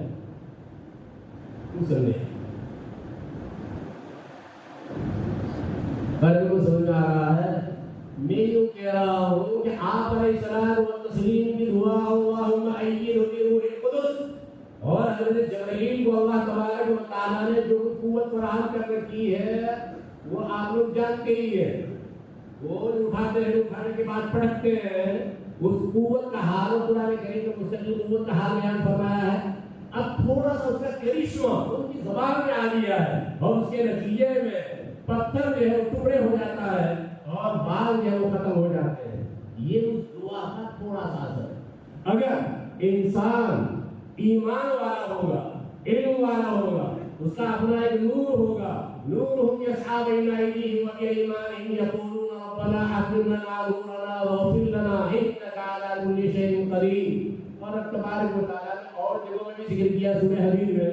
تو وہاں یہ نور جو ہے وہ کون سا ہے؟ وہ ایمان والا نور ہے، اعمال والا نور ہے. اور ایمان والا جو قلب کے ساتھ تعلق رکھتا ہے وہ سامنے، اور جو عمل والا ہے تو ایمان ہے وہ دائیں طرف وہ نور پڑھ رہا ہوگا. اور باقی جب بائیں طرف آئے گا اس وقت میں اس کا جواب دے دوں گا کہ اس کا جواب کیا ہے. کہ قرآن کریم ابھی جو بات کر رہا ہے تو وہ بات کر رہا ہے سامنے کی اور دائیں طرف کی، جس کے خارج میں اسی کو چھیڑا ہے. اتنا پاورفل یہ جو نور ہے ایمان کا اور علم کا، اتنا پاورفل جس کے نتیجے میں راستہ طے کرتا ہوا جا رہا انسان اس ظلمت میں اندھیری میں، کہ جس کے لیے سراسیما ہو گئے رہے گا منافق، اور وہ بھیک مانگے گا کہ ہمیں بھی نور دے دو، پیچھے جاؤ تلاش کرو. وہاں اس دنیا میں بھی رب تبارک و تعالی جب چاہتے ہیں اس کا کرشمہ دکھاتے ہیں. وَنَزَعَ يَدَهُ فَإِذَا هِيَ بَيْضَاءُ لِلنَّاظِرِينَ. حضرت موسیٰ علیہ السلام کا جو معجزہ ہے وہ ان کے ایمان کا اثر ہے، اور اس کے نتیجے کو بغل میں ڈالتے ہیں اپنے ہاتھ کو اور روشن ہو کے نکلتا ہے. یہ ان کے ایمان اور ایمان کے بعد ان کا اعلیٰ درجہ ہے علم میں، معرفت میں، سب کچھ میں. تو اس کا اثر اللہ تبارک و تعالیٰ تھوڑا سا ظاہر کر رہے ہیں کہ دیکھیے موسیٰ علیہ السلام یہ اپنا ہاتھ روشن کرتے ہیں، یہ ایمان کے نتیجے ہے. اور یہ تو آپ لوگوں کو پتہ ہی ہے کہ قرآن کریم میں یہ بات یہاں سے باقی رکھتے ہیں کہ ہمیں آگے بالکل چلنا ہوگا، اسی لیے بکنگ کر رکھا ہوگا. اور وہ کہیں گے یہ بکنگ ویسے ہی پیسے ضائع ہو جائیں گے، چلے جائیں گے، لہٰذا میں وہ آگے چلے رہا ہوں. مجھے اچھا مجھے کیا عرض کرنا ہے؟ مجھے یہ عرض کرنا ہے کہ یہ ہمارے امام بخاری رحمۃ اللہ علیہ ہے، بڑا اعلیٰ مقام ہے. لیکن میں نے کہا دو حیثیتیں ہیں. ایک حیثیت ان کے محدث ہونے کی ہے، اور محدث ہونے کی حیثیت کو میں واضح کر رہا تھا اور ذکر کر رہا تھا کہ دیکھیے باقی ائمہ خمسہ پانچ وہ وہاں نہیں پہنچ رہے جہاں امام بخاری رحمۃ اللہ علیہ پہنچ رہے ہیں. اور امام بخاری رحمۃ اللہ علیہ کے حافظے والی بات بغداد میں امتحان لیا گیا تھا یہ اور وہ، پھر اس پر آپ لوگوں نے یہ بھی پڑھا ہے کہ حافظ صاحب کو تعجب ہو رہا ہے. میں ذکر کرتا رہتا ہوں حافظ صاحب کو ہوگا تعجب، وہ اپنے استاد کے نتیجے میں، کیونکہ حضرت ثانی میں انہوں نے اپنی طرف انتساب کیا ہے، اپنی طرف نسبت کی ہے. لیکن النکت علی کتاب ابن صلاح میں سمعت شیخنا غیر مرۃ، میں نے ہمارے شیخ ان سے کئی مرتبہ سنا کہ بھائی جو صحیح روایتیں وہ تو جانتے ہی ہیں، لیکن غلط روایتیں جس ترتیب کے ساتھ پڑھی گئی، جن الفاظ کے ساتھ پڑھی گئی، وہ بھی ان کو یاد ہو گئی مجلس واحد میں سننے سے. یہ امام بخاری رحمۃ اللہ علیہ کے حافظے کا حال ہے. اور حافظ اسقلانی رحمۃ اللہ علیہ المعجم المفہرس میں ارتقاء البخاری جو روایت کتاب کا ذکر کیا ہے امام بخاری کی، اس کے بارے میں یہی سوچا جا رہا ہے کہ وہ کتاب جو نایاب ہے جس میں وہ روایتیں جمع کی گئی ہیں تو اہل بغداد نے اکٹھا کی تھی، اپنے اعتبار سے ترتیب دیا تھا الٹ پلٹ. بہرحال زین الدین عراقی انہوں نے شیخ کا نام نہیں لیا، شیخ کا نام نہیں بول رہا ہوں، تو زین الدین عراقی رحمۃ اللہ علیہ ان کی بات ہے، ان کو تعجب ہو رہا ہے. اور پھر استاد کو تعجب ہوا، شاگرد کو تعجب ہوا، اس میں کیا تعجب ہے؟ اس اعتبار سے حافظ صاحب کو تعجب ہوا اور ساری میں مقدمہ فتح الباری میں بولا جاتا ہے. میں بھی بول دیتا ہوں، بہت سی مرتبہ بول دیتا ہوں. باقی یہ کہ مقدمہ فتح الباری کا ہے کہ نہیں ہے وہ دوسری بڑی بات ہے. یہ بار بار کیوں ایسا کر رہا ہے کہ وہ شوق دلانے کے لیے، تاکہ آپ لوگ اور ہاتھ پیر ماریں اور یہ سوچیں کہ اس نے یہ لفظ کیوں استعمال کیا کہ حضرت ساری مقدمہ فتح الباری کے نہیں پوری امت بولتی ہے حضرت ساری مقدمہ فتح الباری. تم کو کیا اشکال ہے؟ اشکال مجھے بھی نہیں ہے، لیکن حقیقت میں امام بخاری رحمۃ اللہ علیہ نے صحیح بخاری کی شرح کے بارے میں سوچا تھا. اس کے لیے مقدمہ تو وہ جو مظلوم کتاب ہے اور جن کے بارے میں گمان تھا کہ میں اس کو ترتیب دوں گا، اس کے لیے مقدمہ حضرت ساری. پھر اس کے بعد انہوں نے سوچا کہ اس کے لیے تو عمر روح درکار ہے، اور پھر یہ ہے کہ یہ 7 سال کے اندر میں کیسے پڑھ پائیں گے. اس اس لیے امام بخاری رحمۃ اللہ علیہ نے جو کتاب لکھی اس کتاب کا تھوڑا سا نقشہ سامنے آ جائے کہ انہوں نے فتح الباری لکھنا شروع کی. یہ فتح الباری کا مقدمہ نہیں ہے, وہ جو انہوں نے سوچا تھا اس کا مقدمہ ہے حدث ساری. اور باقی حدث ساری, حدیث ساری, یہ جھگڑا پہلے میں نمٹا چکا ہوں کہ بھائی حافظ صاحب وضاحت کر چکے ہیں کہ اس کے بعد ہمیں کیا اشکال ہے. تو حدیث ساری نہیں, وہ جہاں کہیں آگے نیچے نقطے لگائے جاتے ہو تو لگاتے ہوں کہ بیچارے باقی ہے ہوگا تو وہ آگے نیچے نقطے نہیں آئیں گے. اب بنا کسی اور بات کے مجھے کتاب میں جانا ہے. ہمارے دو طالب علموں نے سبھی لایا کہ ہاں پریشان ہو گئے ہیں, لہٰذا چلو. میں یہ بات کر رہا ہوں کہ امام بخاری رحمۃ اللہ علیہ محدث ہے اور جلیل القدر محدث ہے, اور ان کے محدث ہونے کو دیکھنا ہو تو اس طرح بھی دیکھو کہ امام بخاری رحمۃ اللہ علیہ نے ایک روایت ذکر کی. روایت کیا ہے نبی اکرم صلی اللہ تعالی علیہ وسلم نے حجۃ الوداع کے موقع پر کون سا احرام باندھا تھا؟ آپ علیہ الصلوۃ والتسلیم نے تمتع کا احرام باندھا تھا, آپ علیہ الصلوۃ والتسلیم نے قران کا احرام باندھا تھا, یا آپ علیہ الصلوۃ والتسلیم نے افراد کا خالی حج کا احرام باندھا تھا؟ بارہ. حافظ صاحب کی اعتبار سے بات کروں, سے دعا چل رہے ہیں کہ امام بخاری رحمۃ اللہ علیہ وہ یہ خیال کر رہے ہیں کہ آپ علیہ الصلوۃ والتسلیم وہ ہے قارن ہے, تمتع. تو آپ علیہ الصلوۃ والتسلیم جو ہے وہ قارن ہے, حنفی لوگ ہیں قارن ہے تمتع. تو تمتع آپ علیہ الصلوۃ والتسلیم نے کیا. یعنی ایک روایت ان کے سامنے آئی اور وہ روایت سند کے اعتبار سے پکی. تو سند کے اعتبار سے جو روایت پکی ہو, قابل عمل بھی ہو, ایسا نہیں ہے, قابل احتجاج ہو ایسا نہیں ہے. چنانچہ آپ لوگ کتاب المغازی میں دیکھو گے, کتاب المغازی میں امام بخاری رحمۃ اللہ علیہ نے جو روایت ذکر کی ہے, لیکن صفحے الٹانے آپ لوگ بات الٹا لیجیے اس لیے کہ صفحے الٹائیں گے یہ لوگ بھی بور ہو جائیں گے اور اپنا ٹائم تھوڑا بہت چلا جائے گا. جہاں نبی اکرم صلی اللہ تعالی علیہ وسلم نے حضرت علی رضی اللہ تعالیٰ عنہ کو اور خالد رضی اللہ تعالیٰ عنہ کو یمن بھیجا ہے, وہاں ایک روایت ذکر کی ہے اور وہاں جو روایت آئی اس میں یہ آیا کہ نبی اکرم صلی اللہ تعالی علیہ وسلم مفرد بالحج تھے. آپ علیہ الصلوۃ والتسلیم نے حج افراد کیا. سند کے اعتبار سے روایت میں کوئی کلام نہیں ہے, اسی لیے امام بخاری رحمۃ اللہ علیہ لا رہے ہیں. پھر وہ جھگڑا الگ ہوگا کہ امام بخاری رحمۃ اللہ علیہ نے کوئی حسن روایت صحیح بخاری میں نقل کی ہے یا نہیں کی ہے, وہ ایک لمبا چوڑا بھی جھگڑا ہے. اس لیے کہ کچھ روایت ایسے آئے ہیں کہ ان روایت کی روایتوں میں وہ اعلیٰ اور ٹاپ درجے کا جو معیار ہے وہ معیار اس میں نہیں پایا جا رہا ہے. بہرحال میں وہی اشارے کی زبان میں بول رہا ہوں, اشارے کی زبان میں. تو میں نے کہا وہ روایت صحیح ہے, لیکن امام بخاری رحمۃ اللہ علیہ یہ سمجھ رہے ہیں کہ نہیں, اس میں راوی کو وہم ہوا ہوگا, جو کچھ ہوا ہوگا. پر روایت یہاں پر لے آئے ہیں علامہ شبیر احمد عثمانی رحمۃ اللہ علیہ, ان کو وہم ہو گیا فتح الملیم میں. چنانچہ انہوں نے یہ بات نقل کی کہ اس روایت کو جس میں آپ علیہ الصلوۃ والتسلیم کا مفرد بالحج ہونا منقول ہے وہ مسلم میں تو ہے, لیکن امام بخاری رحمۃ اللہ علیہ نے اس کی تخریج نہیں کی. وہ حج کے بیان میں دیکھ رہے ہیں, تو حج کے بیان میں تو تخریج نہیں ہے, کتاب المغازی میں ہے. تو اس سے پتہ چلا کہ امام بخاری رحمۃ اللہ علیہ کی صحیح بخاری کو پڑھنے کے لیے, سمجھنے کے لیے پوری کتاب کے اوپر نظر دوڑانی چاہیے, اور استحاب کے ساتھ اگر نظر ہوگی تو اس کے بعد راستہ جو ہے وہ ہموار ہوگا.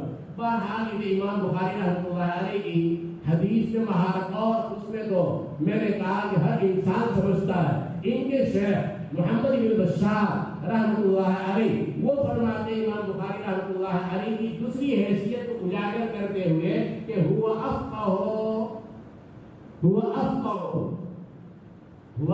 الناس فی زماننا, ہمارے زمانے میں لوگوں میں سب سے بڑے فقیہ امام بخاری رحمۃ اللہ. استاد تعریف کرے طالب علم کی ماشاءاللہ ویل ڈن, میں تو کبھی کرتا ہی نہیں, میں بڑے فقیہ ہوں, کچھ پیدا نہ ہو اس لیے, اور پھر اس کے بعد جب کرنی ہوگی تعریف تو کر دیتا ہوں.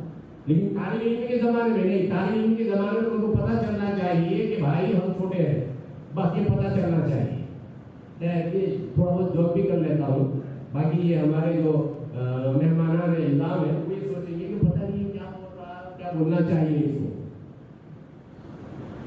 امام بخاری رحمۃ اللہ علیہ فقیہ بھی ہے، بہت بڑے فقیہ ہیں، مجتہد مطلق ہے، چلو مان لیا جیسے امام ابو حنیفہ رحمۃ اللہ علیہ، امام شافعی، امام مالک اور امام احمد بن حنبل، ویسے ہی امام بخاری رحمۃ اللہ علیہ۔ لیکن مسئلہ یہ ہے، میں بات کو مختصر کر رہا ہوں، انتہائی مختصر کر رہا ہوں، مسئلہ یہ ہے کہ امام بخاری رحمۃ اللہ علیہ کا فقہ امام مالک کا، امام شافعی کا، امام احمد کا مدون ہے، لہذا طرز زندگی پوری کی پوری اس کے احکام ہم سے معلوم کر سکتے ہیں، لیکن بخاری سے معلوم نہیں کر سکتے۔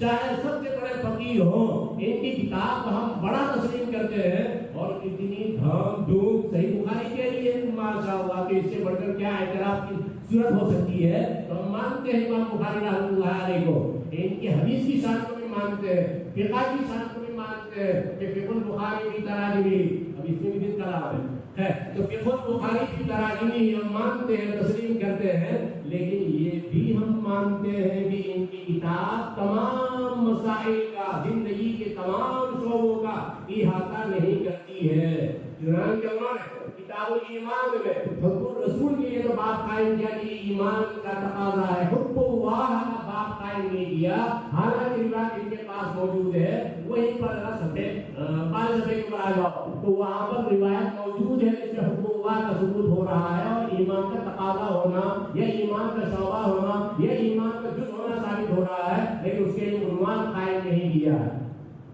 اس کی 4 جوابات ہیں، وہ کسی اور موقع پر، پھر ہم آگے چل رہے ہیں۔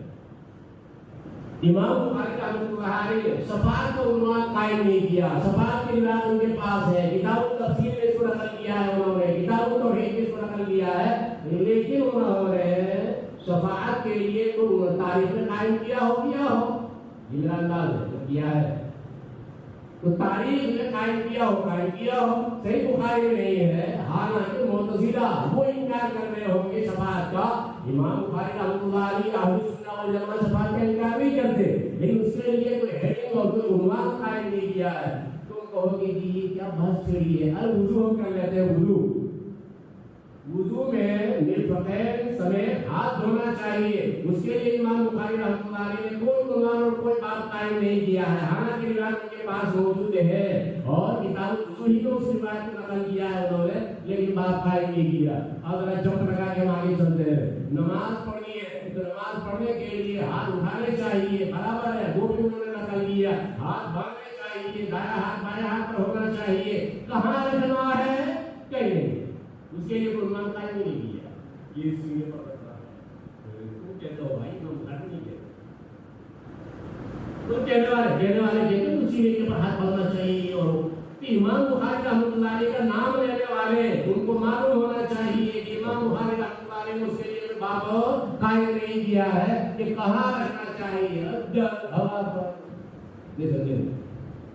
جسم کے ساتھ ٹچ نہیں ہونا چاہیے، کیونکہ قائم نہیں کیا، باب قائم نہیں کیا۔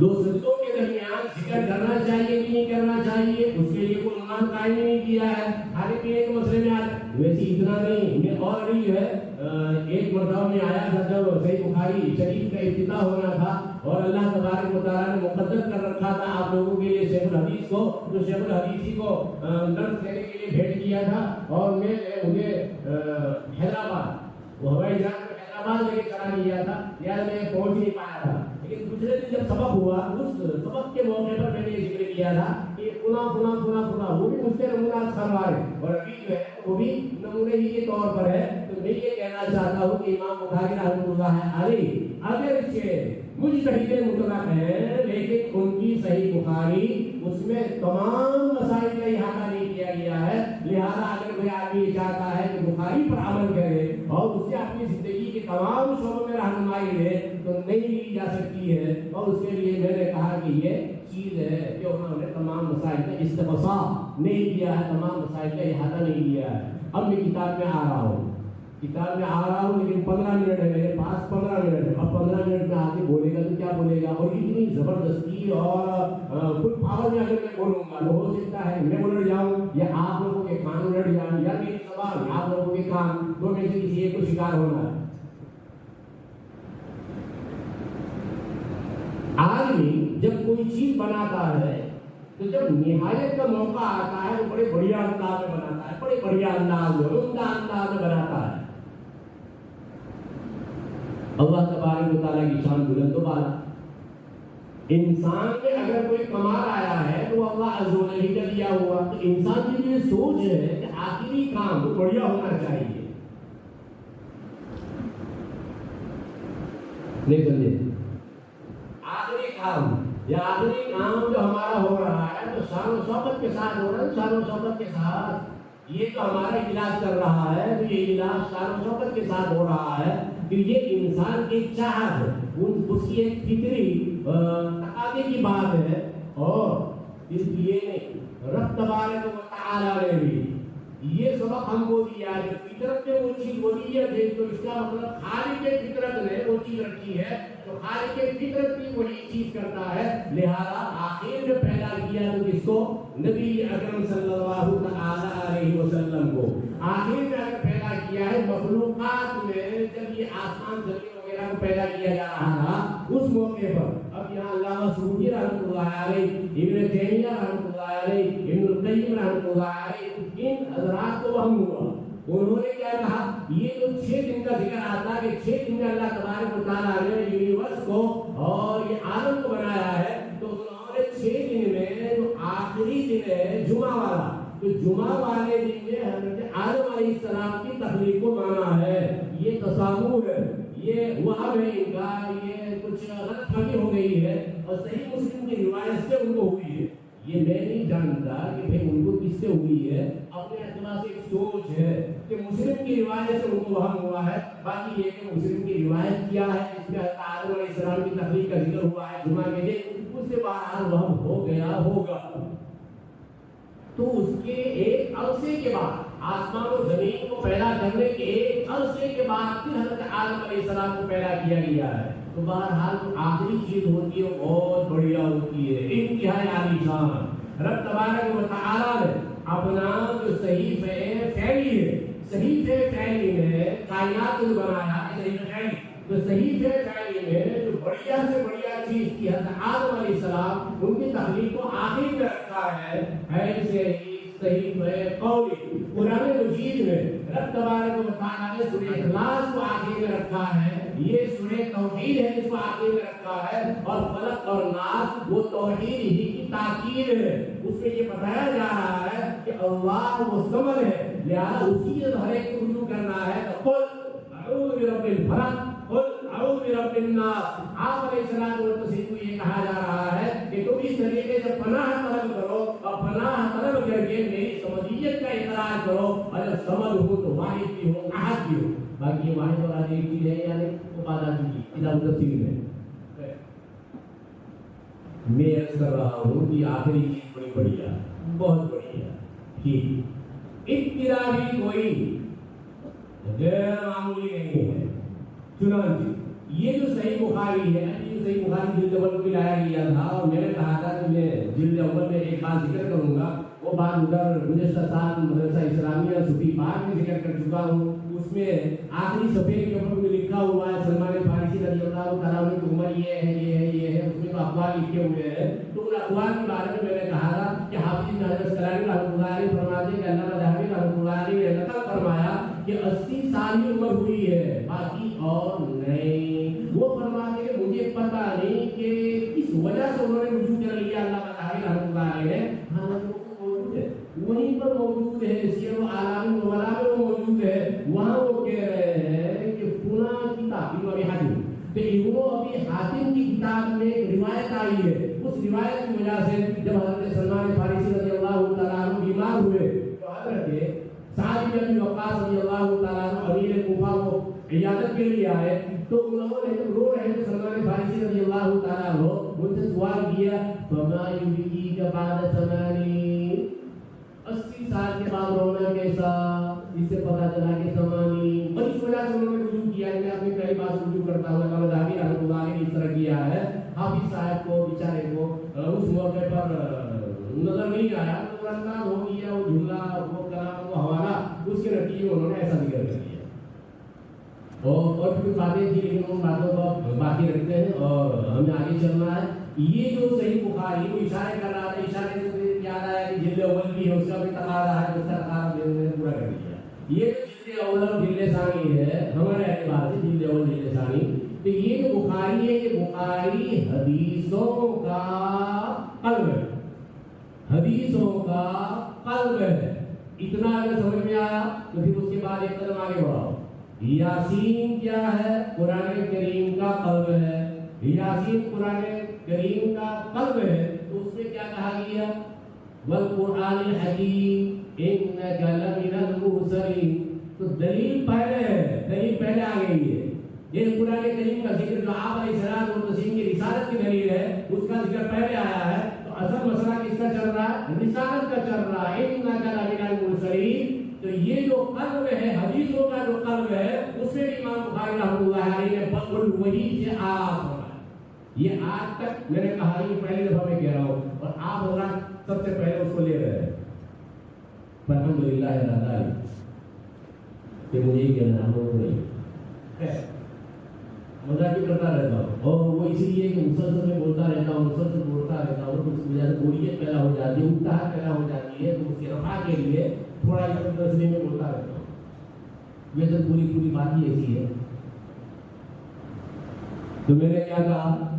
یاسین اس کے اوائل میں آپ علیہ السلام و تسلیم کی رسالت کا اس بات ہے.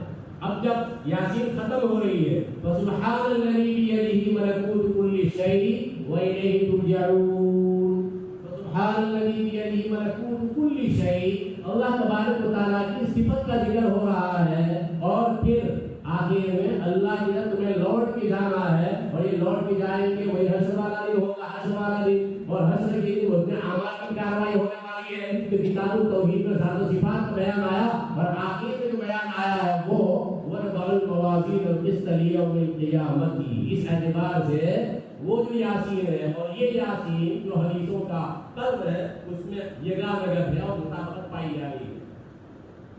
اب میں آگے بڑھتا ہوں. ویسے تو اگر ابتدا کی میں بحث کرتا تو یہ ابتدا کی بحث اور پھر اس کا جوڑنا یہاں لمبا چوڑا کلام ہو جاتا. تو آپ لوگ اطمینان رکھیں کہ آپ لوگوں کا راستہ یہ سہل ہو گیا اور آسان ہو گیا ہے. بہرحال امام بخاری رحمۃ اللہ علیہ احمد بن اشکار سے روایت نقل کر رہے ہیں. احمد بن اشکار کی روایت کو آخر میں ذکر کی ہے کہ اس سے پہلے بھی 2 مرتبہ یہ روایت آ چکی ہے کتاب الایمان والنذور میں اور کتاب الدعوات میں. تو وہاں جو راوی آئے ہیں قتیبہ جو ہے ان کی روایت یہاں نہیں لائے، احمد بن اشکار کی جو لائے ہیں. بعضوں نے کہا کہ بھائی بالکل آخر میں سنی ہے یا آخر میں سنی ہے، ان کی اساتذہ میں آخر میں سنی ہے. علامہ بغدادی اور اللہ مرتضی، حضرت مفتی ولی حسن توقی اور اللہ مرتضی، اور شیخ الاسلام حضرت مولانا مفتی محمد تقی عثمانی صاحب مجدد وہ یہ فرماتے ہیں. لیکن ان کے مفید استدلال میں مجھے کوئی تسلی نہیں ہے.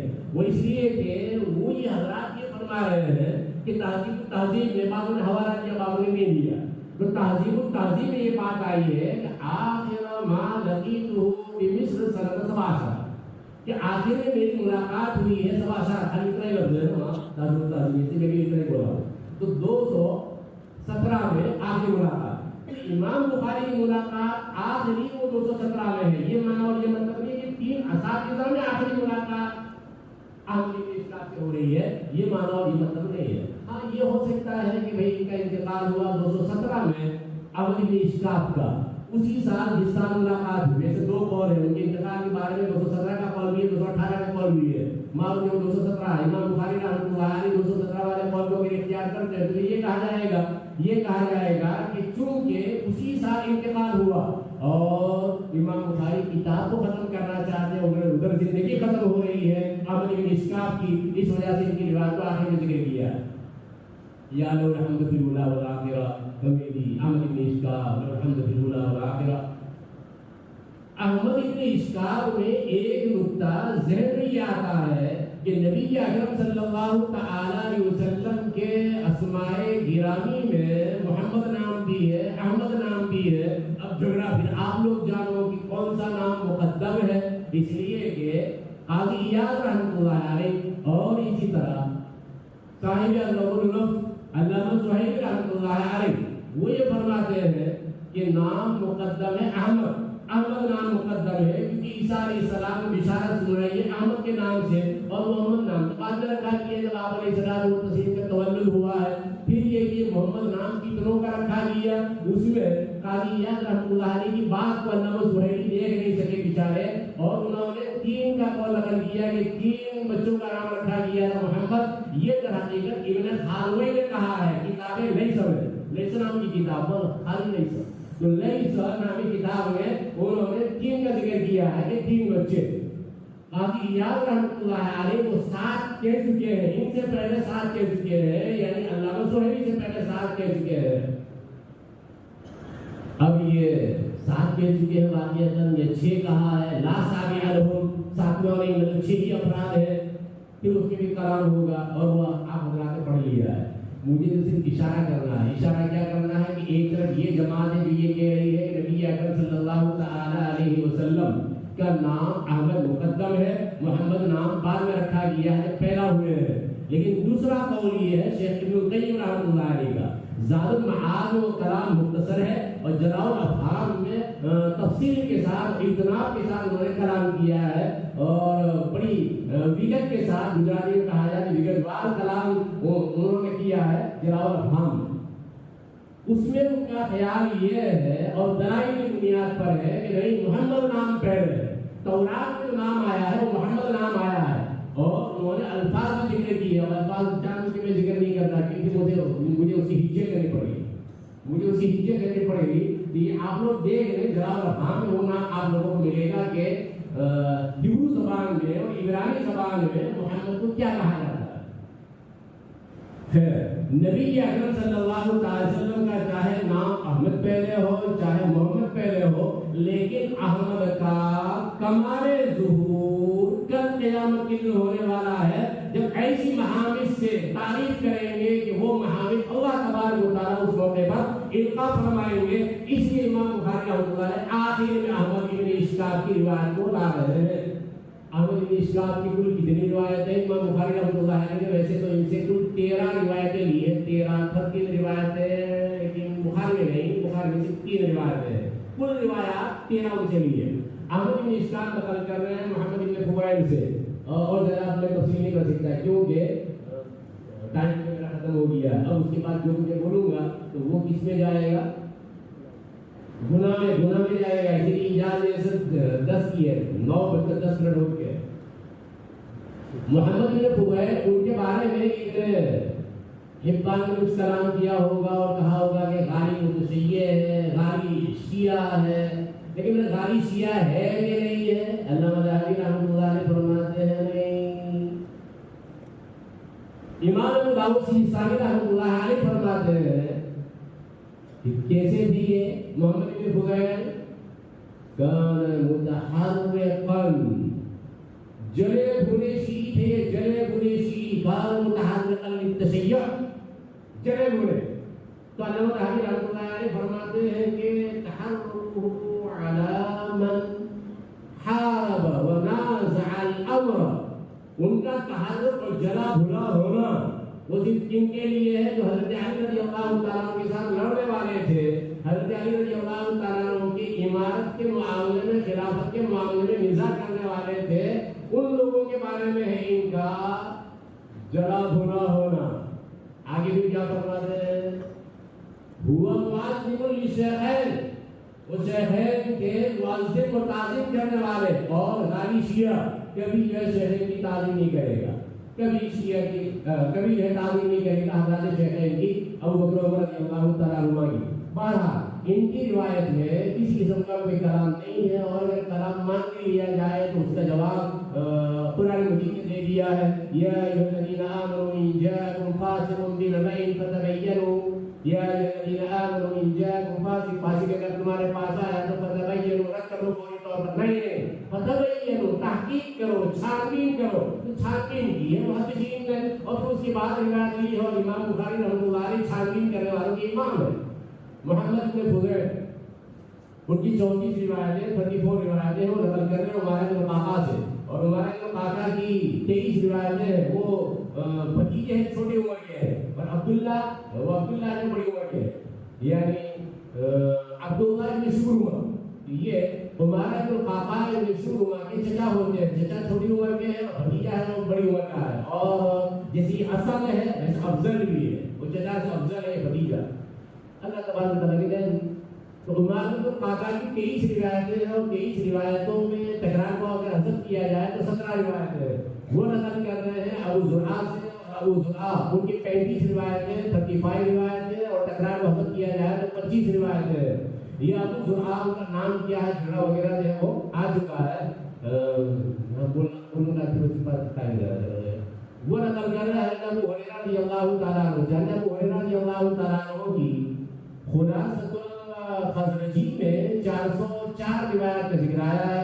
اور شیخ استاد علی عبد الباسط انہوں نے ذکر کیا ہے کہ 419 419 یہ گزشتہ سال میں نہیں بولا تھا نہ یہاں نہ وہاں.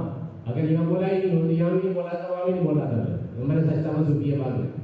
اچھا اور تیسرے نمبر پر حافظ بن سلام رحمۃ اللہ علیہ وہ فرماتے ہیں کہ 446 روایتیں ہیں. 446 روایتیں ہیں ابو ہریرہ رضی اللہ تعالیٰ عنہ کی.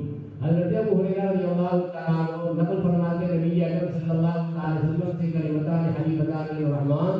دو کلمے رحمان کو بہت محبوب ہے. یہاں وہ حاشیے میں اشارہ کر رکھا ہے انہوں نے کہ بھائی یہ کلامان کے معنی میں جو پہلے میں ایسی تقریر کرتا تھا بولتا تھا پہلے میں اسی کا قائل تھا کہ کلمہ جو کلام کے معنی میں ہے. لیکن پھر بعد میں رجوع کر لیا.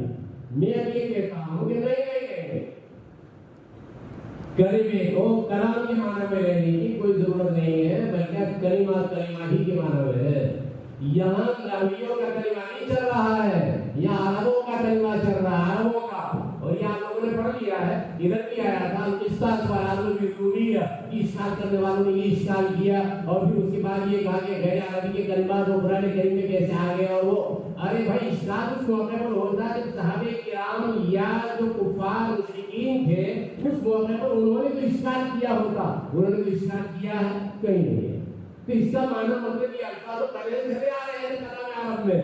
لہذا قرآن میں نزول ہوا ہے اس موقع پر یہ الفاظ قرآن کریم میں استعمال ہوئے اور سامنے والوں نے مخاطب نے اس کو سمجھا ہے اچھی طریقے پر. خیر تو کلمہ یہ کلام عرب میں کہا جاتا ہے جملے تامہ کو. کلام عرب میں جملے تامہ کو کہا جاتا ہے اور باقی کلمہ اسم فعل حرف یہ وہ نحویوں کی اصطلاح ہے. کلمتان حبیبتان الرحمن دو کلمے رحمان کو بہت محبوب ہے. تعریف کی ضرورت نہیں کہ کہنے والا محبوب ہے بلکہ حقیقتاً یہ کلمے بہت محبوب ہے. جیسا کہ مسلم کی روایت سے معلوم ہوتا ہے کہ وہاں نسبت حق الکلام کی کلمات کی رکھی گئی ہے. کلمتان حبیبتان الرحمن خفیفتان علی اللسان زبان پر انتہائی ہلکے پھلکے زبان پر انتہائی ہلکے پھلکے. اور اس کے بارے میں بحث جو ہے وہ آ چکی ہے کتاب الایمان النذور میں حاشیے میں آئی ہے. حاشیے میں وہ بات اب میں یہ ہوں گا اطمینان رکھے آپ تھوڑا سا کلام ہو جائے آپ لوگ بھی تھوڑا سا تسلی رکھیں. مجھے معذور کرانے میں بعض مرتبہ شروع ہو جاتا ہوں تو ایسا شروع ہو جاتا ہوں کہ آپ لوگوں کا جو درد ہے پورا وہ گڑبڑ میں آ جاتا ہے اور خلل پذیر ہو جاتا ہے. لیکن سوری ویری سوری بہت زیادہ میں معافی کا طلبگار اور معذرت خواہ ہوں. خفیفتان علی اللسان تو اس میں ایک ہلکا پھلکا جواب. خفیفتان علی اللسان ہلکا پھلکا جواب کیا ہاتھ کنگن کو کہ ہاتھ میں اگر کنگن پہن رکھا ہو تو اس کو دیکھنے کے لیے دلہن جائے گی کہ وہ آئینہ جو ہوتا ہے مرر جو ہوتا ہے تو اس کو دیکھنے کے لیے جائے گی کہ میرا کیسا لگ رہا ہے. یہ کنگن جو ہاتھ میں میرے پہن رکھا ہے وہ کیسا لگ رہا ہے. ہاتھ کنگن کو عارضی کیا لکھ کے پڑھے کو فارسی کیا تو ہاتھ کنگن کو عارضی کیا وہ بیوقوف ہوگی. رشتہ توڑ دو. اگر وہ دلہن وہ اپنا ہاتھ میں جو کنگن ہے وہ کاغذی جو بٹے اگر گڑبڑ پاسے جائے تو اس کو بیوقوف سمجھیں گے اور ایک پاگل کہ اس کو علاج کے لیے مولوی بھیجو. تو ہاتھ کنگن کو عارضی کیا لکھے پڑھے کو فارسی کیا تو پڑھ کے دیکھ لو. آپ لوگوں نے دیکھا ہے میں پڑھتا ہوں آپ لوگ بھی پڑھیں پتہ چل جائے گا. خفیفتان علی اللسان میں پڑھتا ہوں پڑھو آپ بھی سبحان الله وبحمده سبحان الله العظيم سبحان الله وبحمده سبحان الله العظيم سبحان الله وبحمده سبحان الله العظيم خفیفۃ علی اللسان زبان پر انتہائی ہلکے پھلکے لیکن پھر جب دوسرا سال آئے اس میں پڑھ لیں گے یعنی ورد بنانا ہے یہ میرے سیرین کا ورد تھا اور عبد الملک التوری کا تھا جیسا کہ علامہ سخاوی رحمۃ اللہ علیہ نے طبقات الاولیاء المکرمین میں نقل فرمایا ہے اور شیخ مجدد الفسانی رحمۃ اللہ علیہ ان کا معمول تھا فجر کی سنت کے بعد سے لے کر فرض تک میں وہ یہی کلمہ پڑھتے تھے سبحان اللہ وبحمدہ سبحان اللہ العظیم اور میں نے ایک مرتبہ اسی بیان میں کہا کہ بھائی یہ اگر معمول بنا ہے تو کیا حال ہے کیا مذاکرہ ہے تو اس میں ایک خاتون آج تک اس کو معمول بنائے ہوئے ہیں آج تک معمول بنائے ہوئے ہیں کہ یہ کم از کم 100 دفعہ تو دن میں پڑھنا ہی پڑھنا ہے تو ایسے آپ لوگ بھی یہ وظیفہ بنا رہے ہیں اور میں یہ کہا کرتا ہوں کوئی فضیلت اگر نہ ہوتی تو کیا یہ کب فضیلت ہے کہ رب تبارک و تعالیٰ وہ ہمارا ذکر کر رہے ہیں اور یہ ہمارا کلمہ ابن ماجہ کی روایت کے اعتبار سے وہاں پہنچ رہا ہے اور وہ گھومتا ہے ان مما تذکرون من جلال اللہ من التسبیح والتہلیل والتحمیل ينعطفن حول العرش ينعطفن حول العرش پھر کیا کرتی ہے وہ ہماری تسبیح کیا کرتی ہے تذکر بصاحبها وہ نام لیتی ہے یہ سبحان اللہ فلاں کا ہے یہ الحمدللہ فلاں کا ہے یہ لا الہ الا اللہ فلاں کا ہے اما يحب احدكم ان يكون له من يذكر به کیا تم میں سے کوئی یہ پسند نہیں کرتا کہ تمہارے لیے یاد دہانی کرنے والا اللہ کے دربار میں کوئی ہو تو یہ جو کلمہ ہے وہ کلمہ وہاں یاد دلاتا ہے ورجال ثقا سنن ماجہ کی روایت ہوا رجال ثقا اور حضرت ابو امامہ رضی اللہ تعالیٰ عنہ کی روایت جس کو امام طبرانی رحمۃ اللہ علیہ نے 2 سندوں سے نقل فرمایا اور پہلی روایت کی سند جو حسن ہے وہ فرماتے ہیں ایک صحیح آیت حضرت ابو امامہ رضی اللہ تعالیٰ عنہ کے پاس اور انہوں نے عرض کیا کہ میں نے آپ کو خواب میں دیکھا انی رأیت فی منامی ان الملائکۃ تصلی علیک کلما دخلت وکلما خرجت وکلما قمت وکلما جلست فقال اللهم غفرا انہوں نے یہ کہا کہ میں نے اپنے خواب میں دیکھا ملائکہ کو کہ جب کبھی آپ داخل ہوتے ہیں جب کبھی نکلتے ہیں جب کبھی اٹھتے ہیں بیٹھتے ہیں تو فرشتے آپ کے لیے رحمت کی دعا کرتے ہیں یہ میں نے خواب میں دیکھا